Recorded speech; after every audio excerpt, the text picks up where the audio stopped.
Joining me now to take a look at the response of several sectors to the conflict in the Middle East. We want to welcome in Matt Tuttle, CEO and CIO of Tuttle Capital Management. Matt, it's good to see you. What a weekend and, kind of a head spinner. It's not what I expected this weekend and approaching this Monday to start off a new month. So we've got a lot of volatility in play today. We've got futures under pressure, oil ripping this morning. What do you notice about the patterns? You say stocks dip, oil rips. What's the pattern here that you notice the most?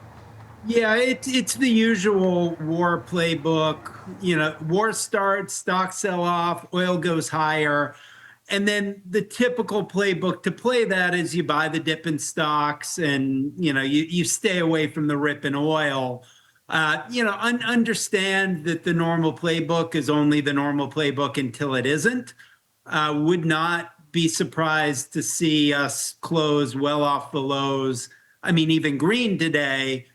So I wouldn't be shorting this market here. I wouldn't be going long oil, but I'd be careful.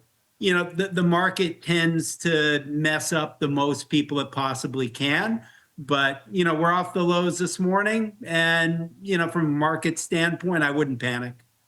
Okay, well, let's talk about what's happening in the defense sector. We're still seeing big gains in defense, whether we're talking about Lockheed Martin, RTX, formerly known as Raytheon. We've got General Dynamics also higher. Lockheed up 5% at the moment. And we're holding strong gains here. RTX rallying more than 6%. Do you expect that to hold up through today's session and possibly through this week? So I do. I think a prolonged war is going to be bullish for the defense primes. What I'd also be looking at, and your previous guest mentioned that, the drone makers, but also, the advanced tech.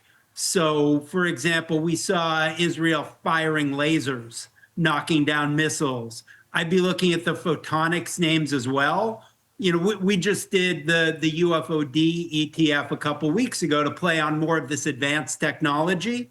And, you may see some more of that surface during this. Okay, so that's the next gen type of defense technology that you're talking about. How does an everyday investor, kind of play into that theme without really chasing the speculative kind of moves?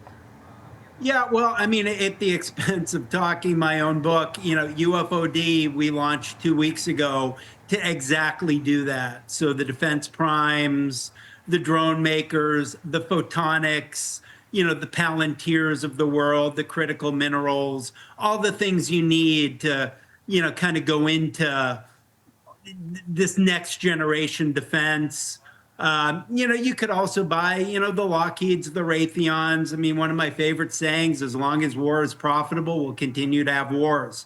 So they're going to be the main beneficiaries of a long drawn out conflict, which we'll see.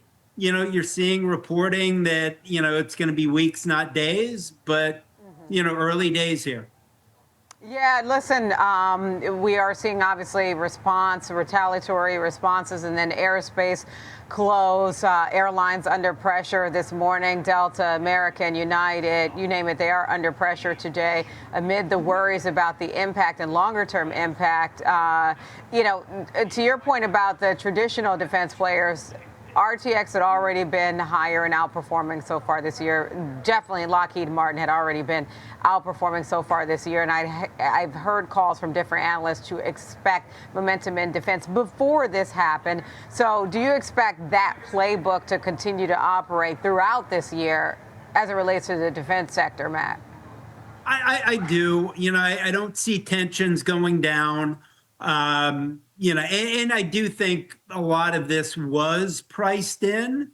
So I would be a little bit careful buying the rip in some of these defense names, maybe, wait for them to come down a drop. We also like European aerospace and defense. So we launched UAD right after Trump came in. Europe has not been dragged into this conflict, but they haven't been dragged into this conflict yet. If this becomes broader, brings in more people, you might see that as well, and it may benefit those names. And then one thing that's interesting to me, I took a look across crypto, and there's actually not a lot of turbulence there this morning. I mean, we are sitting at levels that we haven't been able really to get away from. For instance, when we look at Bitcoin sitting around 65,000, but not the pressure that you'd expect that we're seeing across risk assets. What are you paying attention to here, Matt?